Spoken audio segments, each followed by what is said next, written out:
I just got back from South Africa. It's a beautiful country, but there are places there with terrible poverty that need help.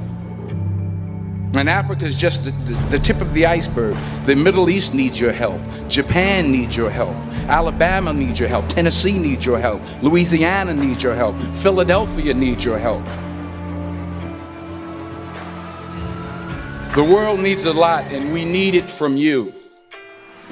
We really do. We need it from you young people. I mean, I'm not speaking for the rest of us up here, but I know I'm getting a little grayer. We need it from you, the young people, because remember this. You got to get out there. You got to give it everything you got, whether it's your time, your talent, your prayers, or your treasures. What are you going to do with what you have? I'm not talking about how much you have. Some of you are business majors. Some of you are theologians, nurses, sociologists. Some of you have money. Some of you have patience. Some of you have kindness. Some of you have love. Some of you have the gift of long suffering. Whatever it is, whatever your gift is, what are you going to do with what you have? All right, now here's my last point about failure. Sometimes it's the best way to figure out where you're going. Your life will never be a straight path. I began at Fordham University as a pre-med student. I took a course called cardiac morphogenesis. I couldn't read it, I couldn't say it, I sure couldn't pass it. So then I decided to go into pre-law, then journalism.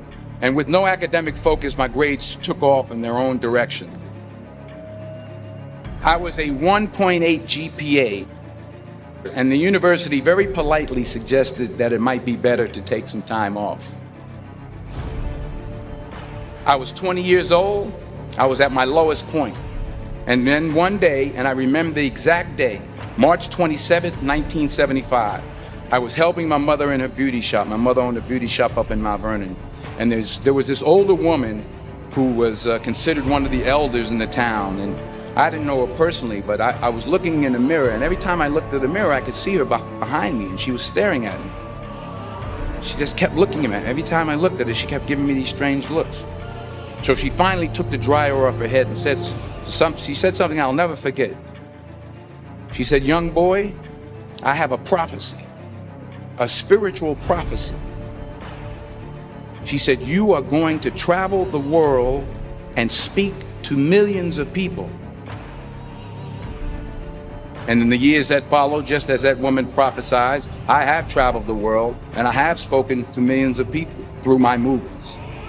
Millions who up till this day couldn't see me, who up till this day I couldn't see while I was talking to them, and they couldn't see me, they could only see the movie.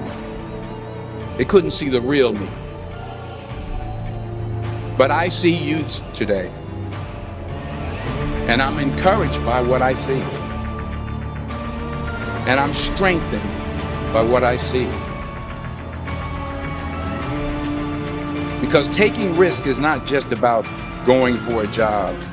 It's also about knowing what you know and what you don't know. It's about being open to people and to ideas. The chances you take, the people you meet, the people you love, the faith that you have, that's what's going to define you. Never be discouraged. Never hold back. Give everything you got. And when you fall throughout life, remember this: fall forward.